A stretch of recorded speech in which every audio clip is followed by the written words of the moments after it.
আজকের এই পবিত্র মাহফিলের আয়োজন করা হয়েছে। মহান রব্বুল আলামিনের পবিত্র দরবারে আমরা দোয়া করি যেন আল্লাহ পাক ইমামে হুসেনের শাহাদতের বরকতে আমাদের সকলের উপস্থিতিকে যেন কবুল করেন। সকলে পড়ুন আল্লাহুম্মা আমিন। বিরাদর ইসলাম, ইমামে হুসেন রাদিয়াল্লাহু তাআলা আনহু কারবালার মাটিতে শহীদ হয়েছেন ইয়াজিদি সৈনিক, ইয়াজিদি বাহিনীদের হাতে। এটা আপনারা সকলে জানেন। আমাদের এলাকাতে বাচ্চা বাচ্চা পর্যন্ত জানে এবং বুঝে যে ইয়াজিদ মানে খুব খারাপ ব্যক্তি, হুসাইন মানে খুব ভালো ব্যক্তি। এই কথাটা এখন পর্যন্ত যারা বুঝতে পারেনি তারা যে কবরে ঈমান নিয়ে যেতে পারবে এর কোনো গ্যারান্টি নাই। বিরাদর ইসলাম, একটি কথা মনে রাখবেন, নবী এবং আলে নবীর মাধ্যমে, নবী এবং নবীর বংশ ইনাদের মাধ্যমে আমরা ইসলাম পেয়েছি। আমার নবী ইসলামের খাতিরে মক্কা থেকে হিজরত করে মদিনা শরীফ গিয়েছিলেন। ইমামে হুসেন ইসলামের খাতিরে মদিনাকে হিজরত করে কুফার মাটিতে এসেছিলেন, কারবালার মাটিতে। বিরাদর ইসলাম, এই কথা আমার বুঝানোর প্রয়োজন মনে করি না যে ইয়াজিদ ভালো লোক না খারাপ লোক। আপনারা সকলে জানেন তো, ভালো না খারাপ? একটু হাত তুলে বলেন দেখি। খারাপ। ইয়াজিদ ভালো লোক না খারাপ? খারাপ। হুসাইন ভালো না খারাপ? ভালো। দেখেন, এটা সবাই জানেন, কিন্তু কেউ যদি বুঝার পরও না বুঝে তাহলে তাকে কেউ বুঝাতে পারবে না। আওয়াজটা একটু কম করে না, যে চেঁচা আওয়াজটা করছে চেন চেন যাবে না, সিম্পল। কেউ যদি বুঝার পরে না বুঝে তাহলে কিন্তু বাবা কিছু করার নাই। একটি কথা মনে রাখতে হবে, ইমামে হুসেন রাদিয়াল্লাহু তাআলা আনহুর নামে নাম যদি আপনি পুরো হিন্দুস্তান, পাকিস্তান, সারা পৃথিবীতে খুঁজেন, হুসেন নামের কোটি কোটি ব্যক্তি পাওয়া যাবে। ইয়াজিদ নামটা মানুষ কিন্তু রাখে না, কিন্তু নামের সাথে কোনো নাই, নাকি বলেন? একজন ব্যক্তি আমাকে বলছেন, হুজুর আমার ছেলে হয়েছে, নাম কি রাখো? আমি বললাম ইয়াজিদ রাখো। বলছে, হুজুর আপনি কি পাগলা হয়েছেন? কেন? বলছে, যে ইয়াজিদ নবী পাকের খানদানকে শহীদ করিয়েছে হুকুম দিয়ে, সেই ইয়াজিদ নাম রাখবো না, তাহলে হুসেন রাখো। বলছে হুসেন রেখে দিলাম। তো বিরাদর ইসলাম, বর্তমানে কিছু ক্যাটাগরির লোক বেরিয়েছে, তারা ইয়াজিদকে নিজের আব্বা বানাতে চায়। তারা বলতে চায় যে ইয়াজিদ রাদিয়াল্লাহু তাআলা আনহু, জোরে বলতে হবে নাউজুবিল্লাহ। তো এটা একটা স্বাভাবিক যে যার খাবে তার গাবে, নাকি বলেন? যে যার খাবে তার গাইবে। তো আমরা আলহামদুলিল্লাহ ইমামে হুসেনের সাদকা খাই, আমরা হুসেনের গুণগান করব। যারা ইয়াজিদের নাপাক সাদকা খায় তারা ইয়াজিদের গুণগান করবে। কিন্তু একটি কথা মনে রাখবেন, ইয়াজিদের হাতে কিছুই নাই, মুস্তাফার হাতে জনজাহানের নিয়ামত আছে। জোরে বলেন সুবহানাল্লাহ। আর শুধু দুনিয়ার নিয়ামত নয়, মুসলিম শরীফের মধ্যে হাদিস, রাসূল পাক বলছেন, উতিতু মাফাতিহা খাজাইনিল আরদ, নিশ্চয় আল্লাহ জমিনের খাজানার চাবি কাঠি আমি মুস্তাফার হাতে দিয়ে দিয়েছেন। শুধু জমিন নয়, আমার নবী যেই দিন জন্মগ্রহণ করেছিলেন, আকাশ থেকে ডাকনেওয়ালা ব্যক্তি আওয়াজ দিয়ে বলেছিলেন, ইমাম জালালউদ্দিন সুয়ুতী রাহমাতুল্লাহ আলাইহি নিজের কিতাব খাসাইসুল কুবরার মধ্যে লিখতেছেন, কাবাজা মুহাম্মাদুন আলা দুনিয়া কুল্লাহা, মুহাম্মদ যেই দিন জন্ম নিয়েছেন সারা পৃথিবীতে মুহাম্মদ রাসূলুল্লাহর হুকুমত আমার আল্লাহ কায়েম করে দিয়েছেন। বলেন সুবহানাল্লাহ।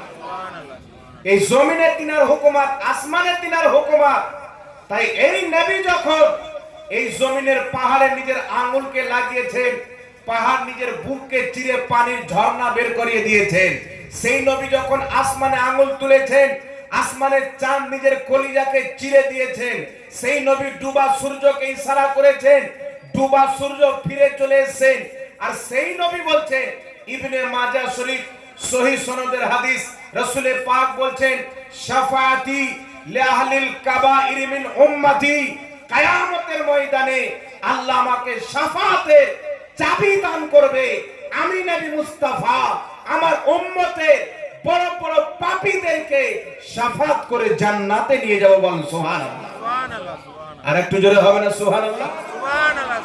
বড় বড় পাপীদেরকে শাফাত করে জান্নাতে নিয়ে যাব। উঠান বুখারী শরীফের মধ্যে লেখা আছে, রাসূলের কায়নাত বলছেন, আমি শাফাত করব যার অন্তরে রায়ের দানা পরিমাণ বা তার চাইতেও কম ঈমান আছে, গুনাহ পাহাড় সমতুল্য। রাসূল বলছেন, রায়ের দানা পরিমাণে যদি তার চাইতে কম যদি ঈমান থাকে, তার আমলের কারণে যদি জাহান্নামে যায়, আমি মুস্তাফা বের করে জান্নাতে নিয়ে যাব। জোরে বলতে হবে সুবহানাল্লাহ। তাই বিরাদর ইসলাম, একটি কথা মনে রাখতে হবে, আপনাকে আমাকে শুধু কলমের খাতা দিয়ে নয়, কাগজ দিয়ে নয়, অন্তরের খাতাতে লিখতে হবে, মগজের খাতাতে লিখতে হবে, দিলে, ব্রেনে, বুদ্ধিতে, সব জায়গাতে এটা লিপিবদ্ধ করে নিতে হবে, যেন আপনার শ্বাস বন্ধ হয়ে যায়। নবী মুস্তাফার এই বার্তা যেটা আমি দিচ্ছি সেটা যেন বন্ধ না হয়। আপনাকে এটা মানতে হবে, অন্তরে রাখতে হবে। পিতা হোক, মাতা হোক, আত্মীয় স্বজন হোক, যেই দিন আমি কবরে চলে গেলাম, পিতা মাতা থেকে গেল, কিন্তু মুস্তাফা জানে রহমত নিজের গুম্বাদে খাজরা থেকে বেরিয়ে এসে আমার আপনার মতো গুনহগারের কবরে হাজির হয়ে গেল। বল সুবহানাল্লাহ। সুবহানাল্লাহ। আমাদেরকে দুনিয়ায় একা ছাড়েননি, কবরে একা ছাড়বেন না, হাসরে একা ছাড়বেন না। একটি কথা মনে রাখবেন, এই দুনিয়াতে কোনো মৌলবি আপনাকে বাঁচাতে পারবে না। এই দুনিয়াতে যেই মুফতি আপনাকে ফতোয়া দেয়, সেই মুফতি আপনার কবরে আসবে না।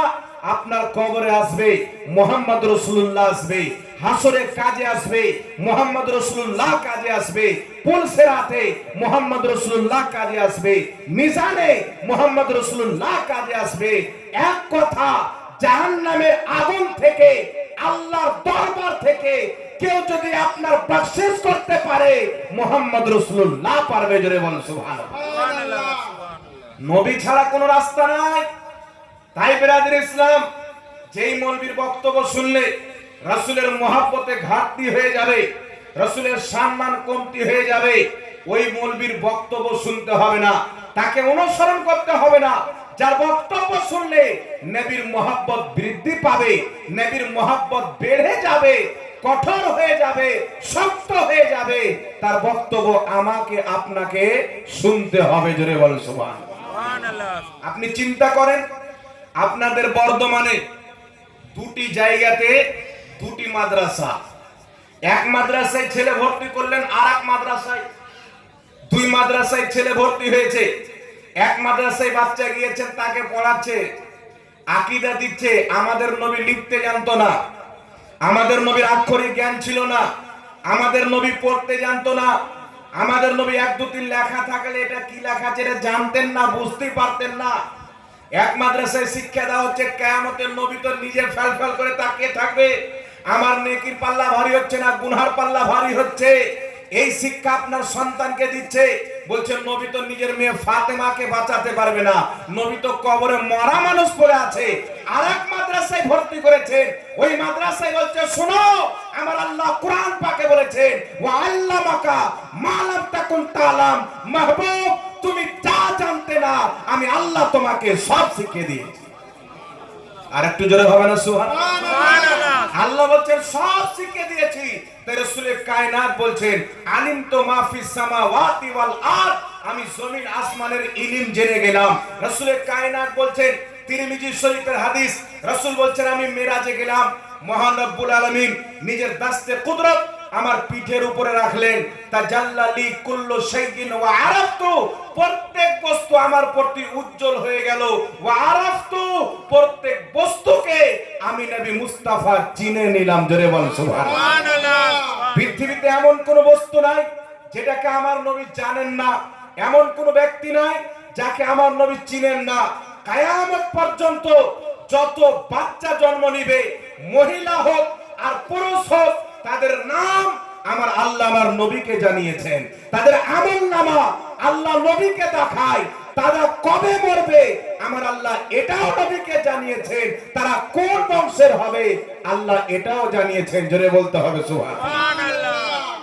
আপনার বাচ্চাকে যখন এই শিক্ষা দেওয়া হবে, মুস্তাফা জানের রহমত পে লাখো সালাম, আপনার বাচ্চাকে যখন বলা হবে যে আমাদের মাদ্রাসায় সকালবেলা কোনো গণিত পাঠ করা হবে না, আমাদের মাদ্রাসায় সকালবেলা কোনো উপাসনা হবে না, আমাদের মাদ্রাসায় ফজর নামাজের পর নবী মুস্তাফার মহব্বতে সমস্ত বাচ্চাকে দাঁড়াইতে হবে, দাঁড়িয়ে নবীর প্রতি সালাম পাঠ করতে হবে। তবে তো আপনার বেটা আশিকে রাসূল হবে, নবীকে মহব্বত করনেওয়ালা হবে। আর গাঁজাখড়ি মাদ্রাসায় যখন ভর্তি করবেন তখন বলবেন নবী আমাদের ভাই, মানে ওর আব্বার সালির বেটা, নবী আমাদের ভাই। আচ্ছা বলেন তো বাবা, নবীকে ভাই বলা যাবে? এক জোরে বলতে হবে। কিন্তু কিছু মৌলবি বলে কি বলে না, এরা কি খেয়ে মৌলবি হয়েছেন? দোষ এদের নাই, দোষ হচ্ছে এদের বাবা। কারণ ভর্তি করেছে ওই মাদ্রাসায় যেই মাদ্রাসায় এইগুলোই শিক্ষা দেওয়া হয়।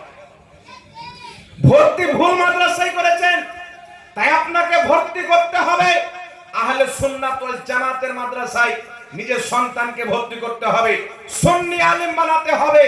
আপনার সন্তান যারা বলবে নবী লিখতে জানে না, আপনার সন্তান কোরআন হাদিস থেকে দলিল দিয়ে প্রমাণ করবে আমার নবী লিখতেও জানে, আমার নবী পড়তেও জানে। বলুন সুবহানাল্লাহ।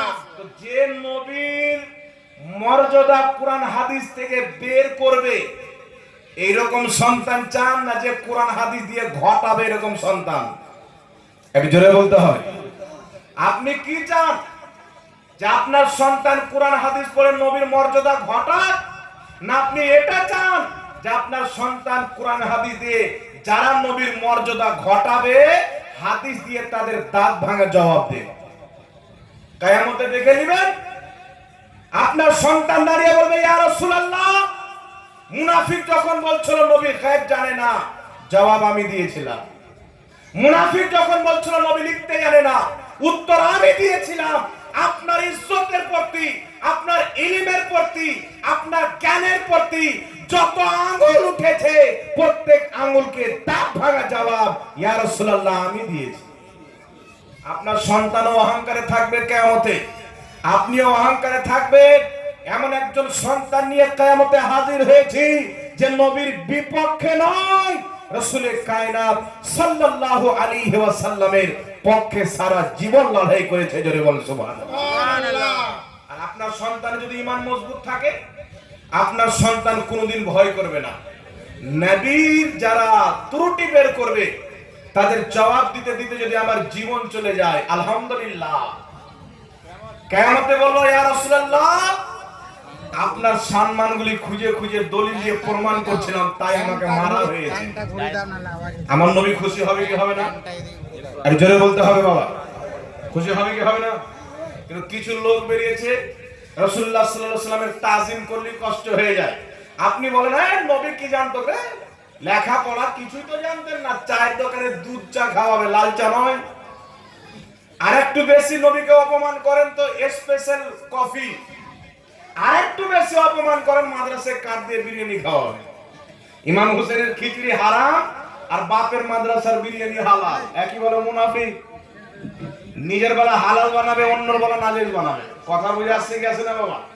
আচ্ছা বলেন বাবা, আপনার সন্তান তখন শুনবে আল্লাহ ছাড়া কাউকে মানা যাবে না, কাউকে চলবে না, আল্লাহ ছাড়া কেউ অভিভাবক নয়, আল্লাহ ছাড়া কাউকে মানা যাবে না, আপনার সন্তানের অন্তরে কি বসবে? নবীকে আল্লাহ কোনো পাওয়ার দেয়নি, নবীকে আল্লাহ কোনো খাজানা দেয়নি। নবী তো বলেছেন কোরআন পাকে যে আমি এটা বলি না যে আমার কাছে আল্লাহর খাজানা আছে, আর আমি এটাও বলি না যে আমি গায়েব জানি। এই আয়াত নিয়ে মানুষকে বলে কি নবী গায়েব জানেন না। আচ্ছা বলেন বাবা, আমি আপনাদেরকে বলছি আমি এটা বলি না যে আমি মুফতি, আর মানে কি আমি মুফতি নয়? কথা বুঝে এসছে? মহামারা বুঝতে হবে, কথাটা বুঝতে হবে বাবা। একজন আপনাদের এলাকা হাই স্কুলের প্রিন্সিপাল এসে বলছেন যে আমি নিজেকে প্রিন্সিপাল, আমি এটা বলি না যে আমি ওই স্কুলের প্রিন্সিপাল, এর মানে কি সে প্রিন্সিপাল নয়? নবী বলছেন আমি এটা বলি না যে আমি গায়েব জানি, কিন্তু নবী গায়েব জানে। নবী বলছেন আমি এটা বলি না আমার কাছে আল্লাহর খাজানা আছে, কিন্তু নবীর কাছে আল্লাহর খাজানা আছে। নবী বলছেন আমি এটা বলি না, কিন্তু নবী এই কথা বলেননি যে আমার কাছে নাই, এই কথা বলেননি। নচেত আল্লাহ তাবারাক ওয়া তাআলা আমার আপনার নবীকে যা খাজানা দিয়েছেন পৃথিবীর কাউকে দেয়নি। জোরে বলুন সুবহানাল্লাহ। সুবহানাল্লাহ। রাসূল করিম সাল্লাল্লাহু আলাইহি ওয়াসাল্লাম বলছেন, এক্ষুনি বললাম, মুসলিম শরীফের হাদিস, উতিত মাফাতিহা খাজাইনিল আরদ, জমিনের খাজানার চাবি আল্লাহ আমি নবী মুস্তাফাকে দিয়েছেন। রাসূল করিমের ব্যাপারে বলা হয়েছে খাসাইসুল কুবরার মধ্যে, কাবাজা মুহাম্মাদুন আলা দুনিয়া কুল্লাহা, প্রত্যেক পৃথিবীতে নবী মুস্তাফার হুকুমত হয়েছে, নবী মুস্তাফার কবজা হয়েছে। চাঁদকে ইশারা করলে চাঁদ ওই দিকে যাবে যেই দিকে নবী ইশারা করবে, সূর্য ওই দিকে যাবে যেই দিকে নবী ইশারা করবে। জমিনের যেই খাজানা নবী আমার যাকে চাইবে তাকে দান করে দিবে। জোরে বলেন সুবহানাল্লাহ। নবী আমার দান করেছেন কি করেননি বাবা? একটু জোরে বলতে হবে। আপনি কার দিকে যাচ্ছেন? আপনার নবীকে কি আল্লাহ শান কম দিয়েছেন?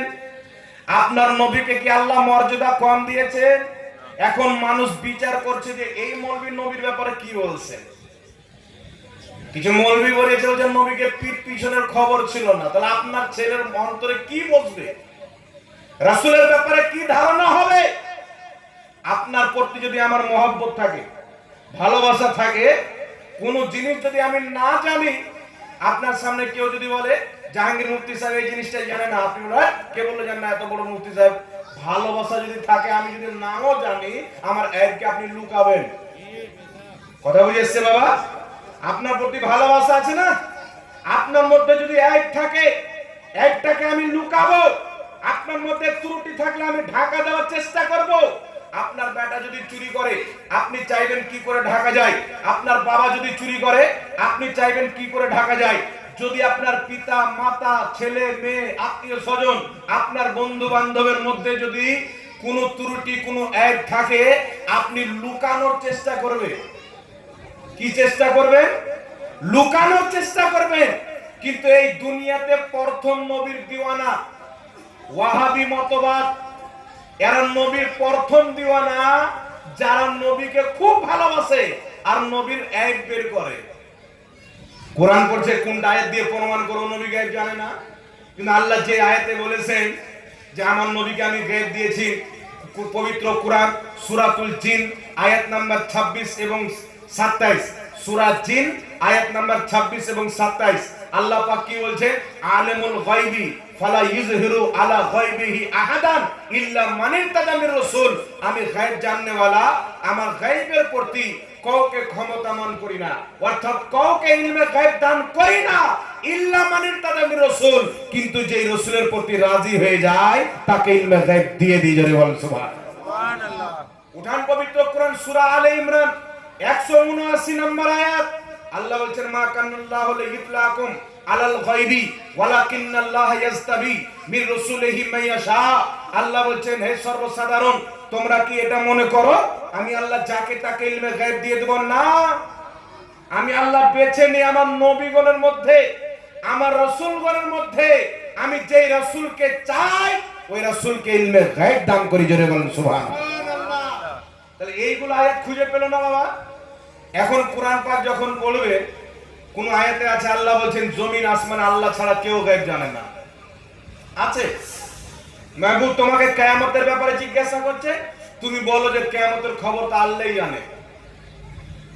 তো আয়াত আছে আল্লাহ ছাড়া কেউ গায়েব জানে না, কিয়ামতের খবর আল্লাহ ছাড়া কেউ জানে না। কিন্তু আবার কোরআন পাকে আয়াত আছে যে আল্লাহ বলছেন আমি আমার নবীগণকে গায়েব দিই। তাহলে দুই আয়াতের সমাধান কি করে করবেন? আপনি যদি বলেন নবী গায়েব জানে না, তাহলে যে আয়াতে আছে যে নবীকে আল্লাহ গায়েব দিয়েছেন, এই আয়াতকে অস্বীকার করা হলো কি হলো না? একটু জোরে বলতে হবে। তাহলে আয়াত তো দুটোই মানতে হবে। এটা নয় কোরআন পাকের একটা আয়াত নিলাম আর একটা আয়াত বাদ দিয়ে দিলাম, এইভাবে বাবা চলবে না। আলহামদুলিল্লাহ সুন্নি জামাত, আহলে সুন্নাত ওয়াল জামাত জান্নাতি হওয়ার প্রমাণ হলো তারা কোরআনের এক পিঠ মানে না, দুই পিঠ মানে। যেইগুলো আয়াতে আল্লাহ বলেছেন জমিন আসমানে আল্লাহ ছাড়া কেউ গায়েব জানে না, কিয়ামতের ইলম আল্লাহরই কাছে রয়েছে, আমাদের ওই আকীদা, যেই আকীদা তাফসীরে নিশাপুরের মধ্যে লেখা আছে যে জমিন আকাশে আল্লাহ ছাড়া কেউ গায়েব জানে না, কিয়ামত কবে আসবে আল্লাহ ছাড়া কেউ জানে না, অর্থাৎ আল্লাহর না জানাতে জানে না। কথা বুঝিয়েছে? একটু আমার দিকে ধ্যান দেন, আমার দিকে ধ্যান দেন। আল্লাহর না জানাতে জানে না। তাফসীরে নিশাপুরে উঠান, পবিত্র কোরআন পাকের মহান তাফসীর গ্রন্থের মধ্যে লেখা আছে যে আল্লাহ ব্যতীত জমিন আসমানে কেউ গায়েব জানার অর্থ হচ্ছে আল্লাহর না জানাতে কেউ গায়েব জানে না, আল্লাহর জানাতে নবীগণ জানে। জোরে বলুন সুবহানাল্লাহ। আরবি ডিকশনারির ফেমাস কিতাব মিসবাহুল লুগাত, ওয়াহাবিদের লেখা কিতাব। এই মিসবাহুল লুগাতের মধ্যে নবী শব্দের অর্থ কি? নবী শব্দ তো আরবি শব্দ, নবী শব্দের অর্থ কি?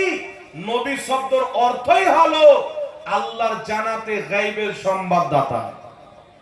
একটু জোরে হবে না সুবহানাল্লাহ। নবী শব্দের অর্থ হলো গোপনের বেদ খুলনেওয়ালা, গায়বের সংবাদ দেনেওয়ালা।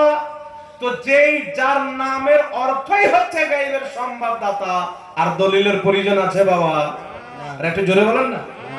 কিন্তু বিরাদর ইসলাম উঠান বুখারী শরীফ, বুখারী শরীফের মধ্যে হাদিস, রাসূল করিম সাল্লাল্লাহু আলাইহি ওয়াসাল্লাম ফজরের নামাজ পড়ে মিম্বারে দাঁড়ালেন, বক্তব্য চালু করলেন।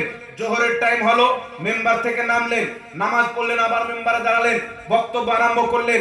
আসরের নামাজের টাইম হলো, নামলেন, নামাজ পড়ালেন, আবার মিম্বারে দাঁড়ালেন, বক্তব্য দিতে দিতে রাত্রি হয়ে গেল।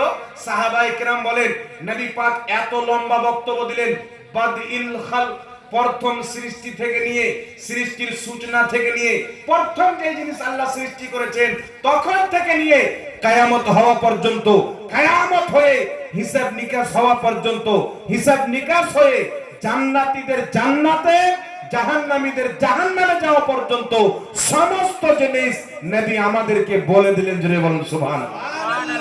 প্রথম সৃষ্টি থেকে কিয়ামত হওয়া পর্যন্ত, কিয়ামত হয়ে হিসাব নিকাশ হওয়া, শেষ জান্নাতি জান্নাতে, শেষ জাহান্নামী জাহান্নামে যাওয়া পর্যন্ত সমস্ত জিনিস নবী পাক সাহাবীদেরকে বলে দিয়েছেন। সাহাবী বলছেন যে যত বেশি মনে রাখলো সে তত বড় আলিম। জোরে হবে না সুবহানাল্লাহ? সুবহানাল্লাহ। যে যত বেশি মনে রাখতে বললো সে তত বেশি বড় আলিম। তাই বলেন তো বাবা, এই হাদিস কোনদিন ওয়াহাবি বলবে? বুখারীর হাদিস বলবে না, কারণ ও মৌলবি হয়েছে নবীর কোট খোঁজার জন্য। বুঝতে পারলেন? আপনার গ্রামে করের সাথে যদি আপনার শত্রুতা থাকে, ও যদি 4 চাকা গাড়ি কিনে আপনার জ্বলবে না? কি বলেন? দুশমনের জ্বলবে কি জ্বলবে না? কি করে 4 চাকা শুনেছেন, 4 চাকা ধাক্কা মেরে দিতে সুবহানাল্লাহ, কত আনন্দ হবে, খুশি নাকি? মানুষের কিছুর মধ্যে এরকম চরিত্র আছে না নাই বাবা? আছে। আর একটু জোরে বলেন না। দুশমনের উন্নতি দেখে জ্বলে কি জ্বলে না? জ্বলে। হ্যাঁ, ওর যদি ভালো থাকে, আপনার গ্রামে একটা লোকের সাথে ঝগড়া হয়, দুশমনি আছে, 4 দোকানের পাশে ডাকলে বসেন না, ও 4 দোকান আছে, আপনি অন্য 4 দোকান চলে গেলেন। তার বেটা আপনি খবর পেলেন যে এমবিবিএস ডক্টরিতে পাস করেছে বা আইএস হয়েছে, তার সবাই খুশি হলো, আপনি দুঃখ হবেন, আপনার মন খারাপ করবে, কারণ দুশমনি। কথা বুঝেছে? দুশমনি। আর যদি আপনার কোনো বন্ধুর বেটা মাধ্যমিক পাস করে, আমার বন্ধুর বেটা মাধ্যমিক পাস করেছে, মিষ্টি খাওয়াবেন, মিষ্টি, এটা ভালোবাসা। আচ্ছা বলেন তো বাবা, নবীর প্রতি যদি এদের ভালোবাসা থাকতো তো এইগুলো হাদিস কেন বয়ান করে না? নবীর নাম শুনলে কি? আপনাদের বর্ধমানের দিকে একটা গোপাল ভাড় আছে, এভাবে করবে, মানে মুখটাকে হুল মারার বান্দরের মতন মারে, মশলা যেটা আছে ওটা বলে দাও না, মুখকে টেড়া একা বেকা করার কি প্রয়োজন আছে? মানে নবীর নাম চুমন দেন, বিদআত। আজ পর্যন্ত ওয়াহাবি জানে না যে বিদআত কয় প্রকার, বিদআত কাকে বলে এটাই জানে না। নবীকে দাঁড়িয়ে সালাম দেন, বিদআত। আরে ভাই, নবীর জন্য মহব্বতে কেউ যদি দাঁড়ায় তো তোমার কেন জ্বলবে? নবীর জন্য ঝুঁকতে বলেছিল তো ইবলিসের জ্বলেছিল, উঠতে বললে তোমার কেন জ্বলবে? যার অন্তরে ইবলিসিয়াত থাকবে তার জ্বলবে, যার অন্তরে ঈমান থাকবে হতে পারে। নবীর জন্য দাঁড়া কোন কথা, গর্দন যদি লাগে তো দিয়ে দেবো। সুবহানাল্লাহ। একটু দাঁড়িয়ে সালাম দেওয়াতে ব্যথা। কিছু মৌলবি ফিরে আছে বলছে, শুনো আমরা কেন নবীকে দাঁড়িয়ে সালাম দিই না, কেন দাও না? যেগুলো মৌলবি বলেন নবীকে দাঁড়িয়ে সালাম দেওয়া যাবে না, এই সব বেটা হজ করতে গিয়ে নবীর রওজাতে দাঁড়িয়ে সালাম দেয়। এখানে কেউ হাজির আছে? মোবাইলে সার্চ করে সব বেটা দাঁড়িয়ে সালাম দেয়। আর একটা বাংলাদেশের মৌলবি আছে, যুক্তি দিচ্ছে কি নবীকে দাঁড়িয়ে সালাম দেওয়া যাবে না কেন? বলছেন নামাজের মধ্যে আমরা নবীকে সালাম দিকে দিই না, নিয়াত করলাম দাঁড়িয়ে, তাকবীরে তাহরিমা বানলাম দাঁড়িয়ে আছি, নামাজে কেরাত করছি দাঁড়িয়ে আছি, সানা পড়ছি দাঁড়িয়ে আছি, রুকু করলাম, যখন বসলাম তখন নবীকে সালাম দিই। আত-তাহিয়াতু লিল্লাহি ওয়াস সালাওয়াতু ওয়াত তাইয়্যিবাতু আসসালামু আলাইকা আইয়ুহান নবী। তো নামাজের মধ্যে নবীকে বসে সালাম দিই, আর তুমি বাপ দাদার ধর্ম চালু করে দিয়েছো দাঁড়িয়ে সালাম দেওয়া, তো নামাজটা বেশি উত্তম না? তো উত্তম হলো বসে সালাম দেওয়া, দাঁড়িয়ে সালাম দেওয়া বিদআত। ওই মৌলবীকে বলবো তোর দাদার জানাজার নামাজটাতে দাঁড়িয়ে সালাম পড়েছিল না বসে? এবারটা ভুলে গেছে যে জানাজার নামাজে পড়ি। আচ্ছা বলেন তো আপনারা জানাজা পড়েছেন? আরে কথা বলেন, জানাজার নামাজ পড়েছে? তো জানাজার নামাজে সালাম আছে না নাই? আছে। দুরুদ আছে না নাই? আছে। দুরুদ ইব্রাহিমী যেটাকে বলা হয়, আমরা পড়ি কি পড়ি না? পড়ি। সালাম আছে না? আসসালামু আলাইকুম ওয়া রাহমাতুল্লাহ, আসসালামু আলাইকুম ওয়া রাহমাতুল্লাহ। সবাই একসাথে পড়ে না, একের পর এক? একসাথে। না একজনের হয়ে গেল, তারপর বলে তুই পড়, তারপর বলে তুই পড়, দেখুন লাস্ট থেকে যাবে, মানুষ মরে যাবে। তা যেই মৌলবী বলছেন নামাজে বসে সালাম দিয়ে বাইরে দাঁড়িয়ে দেওয়া যাবে না, ওই মৌলবী 5 ওয়াক্তের নামাজ মনে আছে কিন্তু জানাজার নামাজ ভুলে গেছে। এখন বলবে যে জানাজার নামাজে সালাম দিই, তো নবীকে দিই না, কাকে দাও? যে গানের ফেরেশতাকে দিই। তো ফেরেশতাকে যদি দাঁড়িয়ে সালাম দেওয়া জায়েজ হয়, যে নবীকে সৃষ্টি না করলে ফেরেশতা সৃষ্টি হতো না, সেই নবীকে দাঁড়িয়ে সালাম দেওয়াকে যারা বিদআত বলবে, ওদের নাসল হচ্ছে বিদআতি। ওরা নিজেই বিদআতি। কিন্তু আমি আপনাদেরকে বলবো বাবা শুনেন, এখন কিছু লোক বেরিয়েছে নিজেকে সালাফি বলে। সালাফি মানে কি? পূর্বসূরি ইমাম মুহাদ্দিসিনগণ যেভাবে কুরআন হাদিস মেনেছে, ওদের পথে চলা, ওইভাবে মানার নাম হচ্ছে সালাফিয়াত। কথা বুঝিয়েছে? মানে পূর্বের 500 বছর, 600 বছর, 1000 বছর পূর্বের ইমাম মুহাদ্দিস, ইনারা হচ্ছে সালাফ। ইনাদেরকে যারা মানে, ইনারা যে ব্যাখ্যা করেছেন হাদিসের, কুরআনের, সেই ব্যাখ্যা যারা মানবে তারাকে বলা হয় সালাফি। মানে সালাফের তরিকাকে মানলো তাই সালাফি। এখন আপনারা বলেন তো বাবা, কেউ যদি সালাফের তরিকাকে মানে তাহলে সালাফি, আর সালাফের তরিকার যদি বিপক্ষে যায় তাহলে সালাফি হবে? একটু জোরে বলতে হবে না। ইমাম নববী রাহমাতুল্লাহ আলাইহি, বিশ্ববিখ্যাত ইমাম, বড় মুহাদ্দিস, বড় ফকিহ, সকলে যিনাকে ইমাম মানেন, ইমাম নববী রাহমাতুল্লাহ আলাইহি কায়ামের প্রতি একটা কিতাব লিখে দীর্ঘ আলোচনা করে তিনি প্রমাণ করে ফয়সালা দিয়েছেন যে সম্মান অর্থে কায়াম করা জায়েজ আছে। জোরে বলুন সুবহানাল্লাহ। সুবহানাল্লাহ। ইমাম নববীর মতন ইমাম। তারপরে চলে আসেন ইমাম হালবি রাহমাতুল্লাহ আলাইহি, সিরাতে হালবিয়ার মধ্যে বলেছেন মিলাদের কিয়াম, আমরা যে দাঁড়িয়ে ইয়া নবী সাল্লাল্লাহু আলাইহি পাঠ করি, ইমাম হালবি সিরাতে হালবিয়া, বেইরুত লেবাননের ছাপ, সেই কিতাবের মধ্যে বলছেন এই কিয়ামটা হচ্ছে মুস্তাহাব। জোরে বলতে হবে সুবহানাল্লাহ। মুস্তাহাব যারা করবে নেকি পাবে, কি হারাম বললে গুনাহ হবে কি হবে না? জোরে বলতে হবে। তাহলে ইমামগণ কি ফতোয়া দিচ্ছেন? চলে আসেন ইমাম ইবনে হাজার আসকালানী রাহমাতুল্লাহ আলাইহি, শারহে বুখারী, ফাতহুল বারী, মিশরের ছাপ, এই কিতাবের মধ্যে বলছেন সম্মানার্থে কায়াম করা যায় এবং দাঁড়িয়ে সালাম দেওয়া যায়। জোরে বলুন সুবহানাল্লাহ। তারপরে চলে আসেন 1150 বছর পূর্বের ইমাম বাইহাকির ফতোয়া, ইমাম ইবনে হাজার আসকালানী বুখারী শরীফের সারা ফাতহুল বারীর মধ্যে উল্লেখ করেছেন সম্মান অর্থে কায়াম করা জায়েজ আছে। জোরে বলতে হবে সুবহানাল্লাহ। সকলের গ্রহণযোগ্য মুহাদ্দিস, 450 বছর পূর্বের মুহাদ্দিস, যিনি ভারত বাংলাদেশ অখণ্ড ভারতে সর্বপ্রথম ইলমে হাদিস নিয়েছেন, আহলে হাদিস যিনাকে মুহাদ্দিস মানে, দেওবন্দি যিনাকে মুহাদ্দিস মানে, সুন্নি যিনাকে মুহাদ্দিস মানে, আব্দুল হক মুহাদ্দিস তেহলভি আল বুখারী রাহমাতুল্লাহ আলাইহি নিজের কিতাব আখবারুল আখিয়ার 634 নাম্বার পৃষ্ঠার মধ্যে বলছে যে কায়াম করা, দাঁড়িয়ে নবী পাককে সালাতু সালাম পেশ করা, এটা উত্তম নেকির কাজ। জোরে বলতে হবে সুবহানাল্লাহ। এটা উত্তম নেকির কাজ। আর তিনি কিভাবে বলছেন? শেখ তিনি দোয়া করছেন মুহাদ্দিসের কি আকীদা? তিনি দোয়া করছেন, আল্লাহ তোমার দরবারে আমি এমন কোন আমলের দোহাই দিব যে আমার দোয়া কবুল হবে? আমার তো এমন কোন আমল আমি নাই মনে করি, কিন্তু রব্বুল আলামিন তোমার দয়াতে, তোমার মেহেরবানিতে আমার একটি আমল রয়েছেন, আর আমি জানি সেই আমলের ওসিলা দিয়ে দোয়া করলে আমার দোয়া কোনোদিন ফিরবে না, কবুল হয়ে যাবে। রব্বুল আলামিন ওই দোয়া হচ্ছে, আমি যখনই মিলাদের মাহফিলে উপস্থিত হতাম, আমি দাঁড়িয়ে নবী মুস্তাফার প্রতি ইয়া নবী সালামু আলাইকা পাঠ করতাম। আমি আব্দুল হক মুহাদ্দিস দেহলভী জানি যারা এই সালাতু সালাম পাঠ করে আল্লাহর কাছে দোয়া করবে, তাদের দোয়া কোনোদিন তুমি ফিরাবে না, কবুল করে নেবে। জোরে বলেন সুবহানাল্লাহ। নারে তাকবীর, আল্লাহু আকবার, নারে তাকবীর, আল্লাহু আকবার, নারে রিসালাত, ইয়া রাসূলুল্লাহ, নারে রিসালাত। ইয়া রাসূলুল্লাহ। উঠান বুখারী শরীফ বাবুল কায়ামের মধ্যে হাদিস, রাসূল কায়নাত সাল্লাল্লাহু আলাইহি ওয়াসাল্লাম একজন সাহাবীকে কিছু সাহাবীর সরদার বানালেন। তিনি যখন আসলেন, নবী পাক সমস্ত সাহাবীকে বলছেন, কুমু ইলা সাইয়্যিদিকুম, তোমরা তোমাদের সরদারের সম্মানে দাঁড়িয়ে যাও। জোরে বলেন সুবহানাল্লাহ। উঠান আবু দাউদ শরীফ বাবুল কায়ামের মধ্যে হাদিস, রাসূল করিম সাল্লাল্লাহু আলাইহি সাল্লামের দরবারে মা ফাতেমা আসতেন। মা ফাতেমার সম্মানে আমার নবী দাঁড়িয়ে যেতেন। নবী মুস্তাফা মা ফাতেমার নিকটে যেতেন, মা ফাতেমা নবী মুস্তাফার সম্মানে দাঁড়িয়ে যেতেন। উঠান মিশকাত শরীফ বাবু মা জাআ ফিল কিয়াম, রাসূলের সাহাবী বলছেন, আমরা মজলিসে বসে থাকতাম, মজলিস শেষ করার পর, জালসা শেষ করার পর কুমনা, নবী মুস্তাফা সাল্লাল্লাহু আলাইহি সাল্লাম যখন দাঁড়িয়ে যেতেন, কুমনা কিয়ামা, আমরা সবাই নবীর মুহাব্বতে কিয়াম করতাম, দাঁড়িয়ে যেতাম।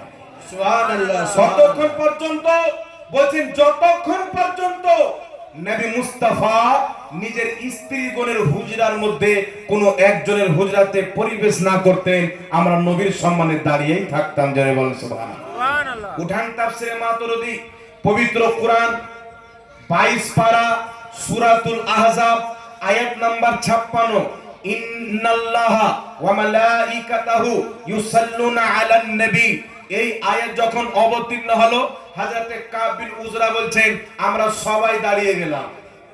বলে দাঁড়ার পরে কি করলেন? বলছে আমরা সবাই দাঁড়িয়ে নবী মুস্তাফাকে সালাম দিলাম। জোরে বলেন সুবহানাল্লাহ। সুবহানাল্লাহ। উঠান আবু দাউদ শরীফের মধ্যে সহিহ হাদিস, রাসূলের পাক বলছেন, যখন তুমি মসজিদে প্রবেশ করবে, আগে আমাকে সালাম দিবে, আগে নবীর প্রতি সালাম পাঠ করবে। কি সালাম? দুরূদে ইব্রাহিম নয়। কিছু লোক বেড়া খারাপ করে দিয়েছেন, শরীয়তকে ধ্বংস করে নিজেই শরীয়ত তৈরি করেছেন, এর নাম হচ্ছে বিদআত। বুঝে, দুরূদে ইব্রাহিম ছাড়া কোনো দুরূদ চলবে না। বলে কি বলে না? বলে। আর একটু জোরে বলেন, বলে কি বলে না? বলে। মৌলবীর কাছে শুনেছে কিছু আমাদের সমাজের ইয়াং ছেলে পেলে, ওর বাপ সুন্নি, ওর দাদা সুন্নি, ওর দাদার বাপ সুন্নি, তার বাপ সুন্নি, মানে যতদূর পর্যন্ত মুসলমান যাবে সবাই সুন্নি। আর এই নতুন মার্কেট থেকে নতুন ধর্ম নিয়ে এসে বলছে আমি আহলে হাদিস। আহলে হাদিস বলাটাই তো হচ্ছে না জায়েজ। কারণ আহলে হাদিস কারা বলবে? যারা কমপক্ষে 1 লক্ষ 2 লক্ষ 3 লক্ষ হাদিসের হাফিজ। আহলে হাদিস মানে হাদিস বিশারদ। আপনি কি হাদিস বিশারদ? ঘাস কাটতার বেটা, তরমুজ খাওয়ার বেটা বলছে আমি আহলে হাদিস। ওর পেটে যদি 10 টাকার লরি ছাপিয়ে দেন তো 3টা হাদিস বের হবে না। তাই আহলে হাদিস সাধারণকে বলাটাই হচ্ছে বিদআত। বলতে হবে আহলে সুন্নাত ওয়াল জামাত। প্রত্যেক সুন্নাত হাদিস, কিন্তু প্রত্যেক হাদিস বাবা সুন্নাত না। কথা বুঝেছে? যেমন নবী পাক দাঁড়িয়ে পেশাব করেছেন, বুখারীতে হাদিস। হাদিস তো, তাহলে কি দাঁড়িয়ে পেশাব করা সুন্নাত না বসে? বসে। জোরে বলতে হবে। বসে। তাহলে হাদিসে তো আছে, তাহলে কেন সুন্নাত হলো না? আমল প্রত্যেক হাদিসের উপরে হয় না, আমল হয় সুন্নাতের উপরে। কথা বুঝে শিখেছেনি বাবা? আমার আপনার নবী সাল্লাল্লাহু আলাইহি সাল্লামের হাদিস কি আছে? লা ইলাহা ইল্লাল্লাহ ইন্নী রাসূলুল্লাহ, মানে আল্লাহ ছাড়া কেউ ইবাদতের যোগ্য নয়, আমি হচ্ছি আল্লাহর রাসূল। এখন কেউ যদি বলে হাদিস আছে, আমিও বলবো ইন্নী রাসূলুল্লাহ, মুসলমান থাকবে না কাফির হবে? এই জোরে বলেন না। তাহলে হাদিস থাকলে কি সবারই জন্য হয়ে যাবে? সুন্নাতে আমল করতে হবে। তাই আমার আপনার নবী 73 ফিরকার মধ্যে 72টি জাহান্নামী, একটি জান্নাতি। ইমাম মালিক বলছেন তার নাম আহলে হাদিস নয়, তার নাম হচ্ছে আহলে সুন্নাত ওয়াল জামাত। ইমাম আবু হানিফা বলছে তার নাম আহলে সুন্নাত ওয়াল জামাত। আমার নবী নিজে বলেছেন, ইমাম ইবনে কাসির হাদিস লিখেছেন, কিয়ামতের ময়দানে কিছু লোক হবে যাদের চেহারা দিয়ে নূর বের হবে, চমকিবে। কিছু লোক হবে তাদের চেহারা অন্ধকার থাকবে, যাদের চেহারা চমকিবে তারা জান্নাতি, তাদের নাম আহলে সুন্নাত ওয়াল জামাত। আর যাদের চেহারা অন্ধকার হয়ে যাবে তারা হচ্ছে আহলে বিদআত, যারা নতুন নতুন আকীদা তৈরি করেছে। বুখারীর মধ্যে হাদিস, রাসূলের পাক বলেছেন, যে আমল আমার থেকে প্রমাণিত নয় সেটা পরিত্যাগ। ইমাম মোল্লা আলী কারি রাহমাতুল্লাহ আলাইহি মিশকাতের সারা মিরকাতের মধ্যে হাদিসটি লিপিবদ্ধ করে বলেছেন, এই হাদিসের অর্থ হচ্ছে নতুন আকীদা। কি জিনিস? নতুন দল তৈরি করা বিদআত, নতুন আকীদা তৈরি করা বিদআত। আমি চ্যালেঞ্জ করে বলতে চাই, আজ থেকে 300 বছর পূর্বে আহলে হাদিস দল দেখিয়ে দাও, দেওবন্দি দল দেখিয়ে দাও। আর যদি কেউ বলে সুন্নি দল দেখবো, কয় বছর পূর্বে দেখবে বলো? যদি বলো 500 বছর পূর্বে দেখবো, তাও দেখাতে পারবো। 1000 বছর পূর্বে দেখবো, তাও দেখাতে পারবো। 700 বছর পূর্বে খাজা মঈনুদ্দিন চিশতির মাজার শরীফে গুম্বাদ চমকেছে, মানে তখনও সুন্নি ছিল। একটু জোরে হবে না সুবহানাল্লাহ? সুবহানাল্লাহ। আচ্ছা বলেন তো বাবা, মাজার সুন্নিরা জিয়ারত করে না, কি বলে? ওয়াহাবিরা শিরক বলে, বিদআত বলে। দেখেন, সুন্নাতকে শিরক বলা কুফরি। কেউ যদি নবীর সুন্নাতকে শিরক বলে তাহলে ও মুসলমান থাকবে না, বউ তালাক। আর মাজার, কবর কি মাজার বলা হয়? মাজার মানে জিয়ারতের জায়গা। জিয়ারত করা সুন্নাত, কিন্তু সিজদা করা হারাম। আল্লাহ ছাড়া কাউকে সিজদা করা চলবে? আর জোরে বলতে হবে। একজন আহলে হাদিস লোক আমাকে বলছে, হুজুর সুন্নিরা মুশরিক, শিরক করে। কেন শিরক করে? বলে মাজারে গিয়ে সিজদা করে। তো আমি তাকে বললাম যে আহলে হাদিসরা চুরি করে। দেখ তা কি করে বলবেন? আমি বললাম অমুক জায়গার অমুক ইমাম মসজিদে 45,000 টাকা চুরি করে পালিয়েছে, আহলে হাদিসের ইমাম। তো বলছে যে একজন চুরি করলে কি পুরো আহলে হাদিসকে আপনি চোর বলবেন?